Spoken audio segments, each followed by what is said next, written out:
Bienvenidos a Expediciones sin Retorno, donde no todos vuelven para contarlo. El 23 de noviembre de 1942, el Atlántico Sur se convirtió en el escenario de una de las pruebas más crueles que un ser humano pueda enfrentar. Paul Lim, un joven de 24 años, se aferraba a una tabla de madera en medio de la nada, mientras el SS Ben Lomond, el mercante británico en el que servía, se hundía bajo sus pies tras ser destrozado por dos explosiones masivas. Sin tiempo para reaccionar, fue arrastrado al agua, luchando por llegar a la superficie mientras el buque desaparecía en las profundidades. Cuando emergió, el horizonte era un vacío hostil, pero lo que encontró después fue aún más desolador. El submarino alemán que había lanzado el torpedo emergió a su lado. Los tripulantes lo vieron, se rieron de él y volvieron a sumergirse, abandonándolo a su suerte. En ese instante, Paul Lim comprendió que estaba solo, librando una batalla silenciosa contra el océano, el hambre y la desesperación. Tras 2 horas a la deriva, exhausto y al borde del colapso, Lim alcanzó una de las balsas salvavidas que la tripulación del Ben Lomond había logrado lanzar. En la distancia vio otra balsa con sobrevivientes, pero sin remos, las corrientes los separaron de ellos para siempre. Esa visión fugaz de esperanza se desvaneció en minutos, dejándolo en una soledad absoluta. Las raciones que encontró en la balsa eran mínimas, unas cuantas galletas, agua y un poco de chocolate. Sabía que no serían suficientes. Los días se convirtieron en semanas y los víveres se agotaron rápidamente. Fue entonces cuando tomó una decisión que solo alguien al borde de la muerte podría imaginar. En lugar de comer su último pedazo de galleta, decidió usarlo como cebo. Con un resorte de su linterna, fabricó un anzuelo y usó cuerda de cáñamo como sedal. Los peces mordieron, pero eran demasiado pequeños para saciarlo. Con un clavo arrancado de la balsa, creó un anzuelo mayor y usó los peces pequeños como carnada. Así, con ingenio y desesperación, comenzó a desafiar al océano. Pero la lluvia cesó. Deshidratado y delirante, Lim vio cómo los tiburones comenzaban a rodear su balsa. En ese momento, concibió un plan que solo alguien al borde de la muerte podría imaginar: usar los restos de las gaviotas como carnada para atrapar a uno de esos depredadores. Ató el cebo a un cabo resistente y esperó. Cuando un tiburón mordió, la lucha fue brutal. El animal tironeó con una fuerza que amenazaba con volcar la frágil embarcación. Lim, con las manos ensangrentadas por las heridas que le causaban los dientes y las aletas, logró agotarlo y subirlo a bordo. Despedazó al escualo, bebió su sangre y su jugo y secó su carne al sol. Ese manjar inesperado le dio fuerzas para seguir, pero el agua seguía siendo un lujo inalcanzable. Cuando el agua dulce se agotó, la sed se convirtió en una tortura constante. Pero Lim no se rindió. Improvisó un toldo de lona para capturar la lluvia y cada gota que caía se convertía en un tesoro. Las gaviotas que aterrizaban en su balsa se transformaron en su siguiente recurso. Las descuartizaba, las remojaba en agua de mar y las secaba al sol como si fueran carne seca. Su cuerpo, debilitado y famélico, se aferraba a la vida con una tenacidad que desafiaba toda lógica. Pero la lluvia cesó. Deshidratado y delirante, vio cómo los tiburones comenzaban a rodear su balsa, como si presintieran su final.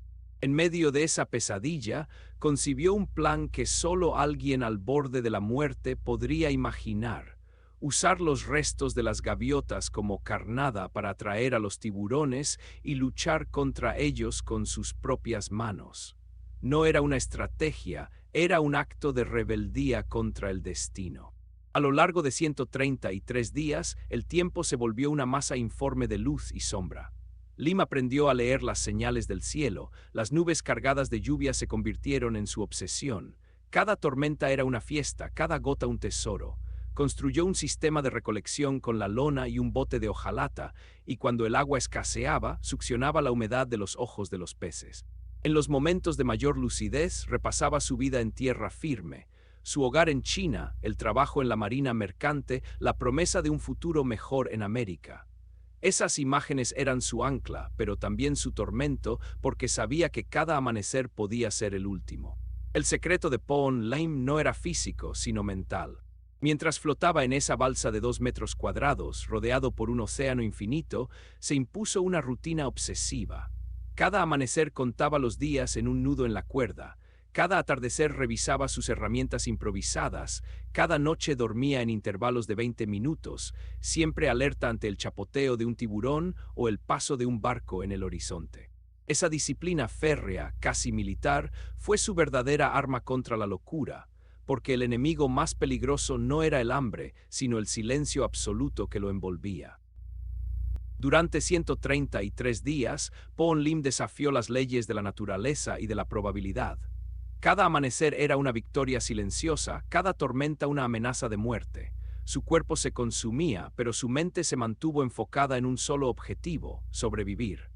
Finalmente, el 5 de abril de 1943, un pescador brasileño lo encontró frente a las costas de Brasil. Estaba demacrado, cubierto de llagas, pero vivo. Había perdido 20 kilos, pero su espíritu permanecía intacto. Pon Lim no solo sobrevivió al Atlántico, se convirtió en el hombre que resistió más tiempo en una balsa salvavidas en la historia de la humanidad. Su historia es un testimonio de que, incluso en el abismo de la desesperación, el ingenio y la voluntad humana pueden encontrar una salida. El océano lo intentó todo para devorarlo, pero él se negó a rendirse. El 5 de abril de 1943, después de 133 días a la deriva, una luz apareció en el horizonte. No era un espejismo. 3 pescadores brasileños, a bordo de un pequeño bote, lo divisaron flaco, desnudo y cubierto de llagas saladas. Cuando lo subieron a bordo, Lim pesaba apenas 44 kilos, había perdido más de la mitad de su peso original. Lo llevaron a Belém, donde pasó 4 semanas en un hospital. La noticia de su hazaña cruzó el mundo. El almirantazgo británico lo condecoró y la Royal Navy lo declaró un ejemplo de resistencia. Pero lo más asombroso no fue su recuperación, sino su método. Nunca perdió la cabeza, nunca dejó de fabricar herramientas, nunca abandonó la idea de que el océano, aunque hostil, podía ser también una despensa. Cuando los pescadores brasileños lo rescataron después de 133 días a la deriva, Pon Lim pesaba apenas 40 kilos, había perdido la mitad de su cuerpo, pero conservaba intacta una voluntad que desafiaría cualquier explicación médica. Los médicos de Belém no podían creer que un hombre sobreviviera tanto tiempo sin víveres adecuados, sin agua dulce y sin protección contra el sol implacable del Ecuador. Su piel, curtida por la sal y el viento, era un mapa de cicatrices, quemaduras y llagas, pero sus ojos seguían brillando con una lucidez que desconcertaba a quienes lo atendían. Al final, cuando el carguero brasileño lo recogió cerca de la costa de Pará, Pon Lim no pronunció una sola palabra durante horas. Simplemente se sentó en cubierta, mirando el mar, como si todavía no pudiera creer que la pesadilla había terminado. Su historia, sin embargo, no terminó ahí. El almirantazgo británico le otorgó la medalla del Imperio Británico y el gobierno de Estados Unidos le ofreció la ciudadanía, pero él nunca quiso volver al mar. Vivió el resto de sus días en Brooklyn, trabajando como empleado de restaurante, y solo cuando le preguntaban sobre su hazaña respondía con una frase que resume su filosofía: la esperanza es el último recurso, pero nunca se agota si decides no dejarla morir. Los pescadores que lo encontraron quedaron atónitos al ver su balsa. No solo estaba intacta, sino que tenía un sistema de almacenamiento de agua de lluvia, una vela improvisada tejida con fibras de la lona e incluso una especie de caña de pescar construida con restos de madera y alambre. Lim había convertido su pequeño mundo flotante en una fortaleza de ingenio. Pero lo que más llamó la atención fue la disciplina que mantuvo durante esos meses. Nunca comió más de lo necesario, racionaba cada bocado y cada sorbo de agua y llevaba un registro mental de los días, marcando cada amanecer con una muesca en la madera. Ese cálculo obsesivo del tiempo fue lo que lo mantuvo cuerdo, porque en la inmensidad del Atlántico, perder la noción de los días era el primer paso hacia la locura. Pero la historia de Pon Lim no termina en el momento en que fue rescatado. Esa mañana del 5 de abril de 1943, cuando los pescadores brasileños lo vieron agitar los brazos desde su balsa, No tenían idea de que llevaban 133 días frente a un hombre que había desafiado todas las leyes de la naturaleza. Había perdido más de 20 kilos, su cuerpo estaba cubierto de llagas por la sal y sus piernas apenas le sostenían. Pero cuando lo subieron a bordo, lo primero que pidió no fue comida ni agua, fue un espejo. Necesitaba ver su propio rostro, confirmar que todavía era humano. Durante más de 4 meses, el océano le había robado todo excepto su identidad. El regreso a la civilización fue casi tan brutal como la travesía misma. Paul Lim fue llevado a un hospital en Belém, Brasil, donde los médicos lo examinaron con incredulidad. Su corazón latía lento, su piel estaba curtida como cuero y sus músculos se habían consumido hasta el hueso. Pero lo más sorprendente no era su estado físico, sino su mente. Los especialistas esperaban encontrar a un hombre roto, delirante, incapaz de procesar la realidad. En cambio, encontraron a alguien que hablaba con calma, que recordaba cada detalle de su calvario y que, cuando le preguntaron cómo había logrado sobrevivir, respondió con una frase que se volvería legendaria: «Yo esperaba ser rescatado. Tuve que estar preparado para ese momento porque si no, habría muerto mucho antes».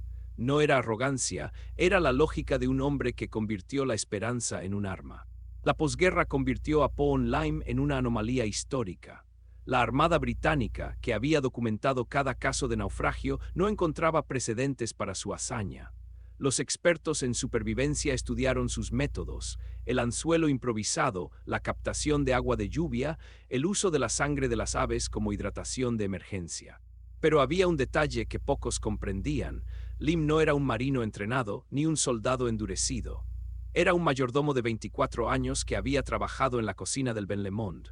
Su única herramienta era una inteligencia práctica, esa capacidad de mirar un clavo oxidado y ver una posible herramienta, de mirar un tiburón y ver no un monstruo, sino una oportunidad.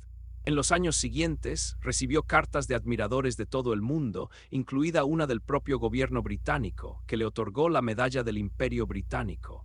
Pero él nunca se consideró un héroe. Para él simplemente había hecho lo que había que hacer, seguir vivo un día a la vez. El regreso a la civilización fue, paradójicamente, otro desafío. Paul Lim había nacido en China, pero había servido en la Marina Británica. Al llegar a Brasil, se convirtió en una celebridad accidental. La prensa lo llamó el milagro del Atlántico y las autoridades británicas lo condecoraron. Pero él, en privado, confesaba que lo más difícil no había sido sobrevivir en el mar, sino volver a confiar en el mundo. Durante meses no podía dormir en una cama sin atarse a ella, y el sonido del viento le recordaba el rugido del océano. Su historia, que parecía un cuento de heroísmo, era en realidad la de un hombre que había aprendido a vivir con el mar en la memoria. Paul Lim falleció en 1991 en Nueva York a los 73 años. Nunca volvió a pisar un barco, pero su legado trasciende la anécdota. Su caso fue estudiado por la Marina Británica y por expertos en supervivencia, que lo usaron como manual para enseñar a pilotos y marineros cómo resistir en condiciones extremas. Hoy, cuando se habla de récords de supervivencia en el mar, su nombre aparece junto al de otros grandes, pero su historia tiene un matiz único. No fue un náufrago esperando pasivamente el rescate, sino un estratega que convirtió cada elemento del océano en una herramienta. Y en esa batalla silenciosa contra la nada, nos dejó una lección que sigue flotando. La resistencia humana no tiene límites cuando la mente decide no rendirse. La historia de Paul Lim no termina con su rescate. Cuando regresó a Inglaterra, fue recibido como un héroe, pero él mismo nunca se consideró uno. Los médicos que lo examinaron descubrieron que, a pesar de su estado, no presentaba signos de escorbuto, una enfermedad común entre los náufragos.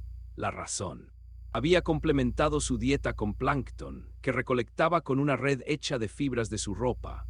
Ese detalle, casi insignificante para un observador casual, revela la verdadera esencia de su supervivencia: una obsesión por aprovechar cada recurso disponible, por pequeño que fuera, y una capacidad de adaptación que desafía la lógica. No era solo fuerza física. Era una inteligencia fría y metódica que lo llevó a tratar el océano no como un enemigo, sino como un proveedor implacable. Y sin embargo, la historia de Paul Lim no termina con su rescate. cuando el 5 de abril de 1943, tras 133 días a la deriva, fue avistado por un barco pesquero brasileño cerca de la costa de Belém. Su cuerpo pesaba apenas 40 kilos. Había perdido más de la mitad de su peso, pero seguía consciente, con la mente intacta. Los pescadores, que al principio creyeron ver un fantasma, lo recogieron y lo llevaron a tierra firme. En el hospital, los médicos no podían creer que un hombre hubiera sobrevivido tanto tiempo en mar abierto, sin más que su ingenio y una balsa de madera de 2 metros de largo. Lo que muchos ignoran es que Pon Lim no fue un caso aislado de suerte. Su supervivencia fue el resultado de una disciplina mental casi sobrehumana. Durante esos 133 días estableció rutinas. Cada mañana revisaba su equipo, cada tarde cazaba o pescaba, cada noche se ataba a la balsa para no caer al agua mientras dormía. Nunca permitió que la desesperación dictara sus actos. Cuando las raciones de agua se agotaron y la lluvia no llegaba, succionaba la sangre de las aves que capturaba, un recurso extremo que le salvó la vida en más de una ocasión. Su cuerpo se convirtió en una máquina de supervivencia, pero su mente fue el verdadero motor. Pon Lim no fue el único náufrago que desafió al océano, pero su historia se destaca por una razón que pocos conocen. No fue rescatado por casualidad. Fue encontrado por pescadores brasileños después de 133 días a la deriva, el 5 de abril de 1943, cerca de la desembocadura del río Amazonas. Cuando lo subieron a bordo, pesaba apenas 40 kilos, había perdido la mitad de su masa corporal y su cuerpo estaba cubierto de llagas por la exposición constante al sol y la sal. Pero lo más impactante no fue su estado físico, sino su mirada. Una mezcla de alivio y de algo que parecía un profundo duelo por los 54 hombres que habían zarpado con él y nunca volvieron. Al final, lo que hace que la historia de Pon Lim trascienda es lo que no se ve en las fotografías de la época: el peso psicológico de la soledad absoluta. Durante 133 días, no habló con nadie, no escuchó una voz humana, no tuvo a quien contarle sus miedos. Cuando los pescadores lo encontraron, su primera palabra fue agua, y luego, ya en tierra firme, confesó que lo más difícil no fue el hambre ni los tiburones, sino mantenerse aferrado a la idea de que había algo por lo que valía la pena seguir vivo. Su historia no es solo un testimonio de resistencia física, sino un recordatorio de que la línea entre la vida y la muerte, en el océano como en la vida, se traza con la esperanza, esa fuerza silenciosa que no se ve, pero que puede mover montañas, o en su caso, sostener a un hombre sobre una tabla en medio de la nada. Si te ha fascinado la historia de Pon Lim, suscríbete para más relatos de supervivencia increíbles y comparte tus comentarios. Nos vemos en el próximo video. Gracias por ver, nos vemos en la próxima expedición.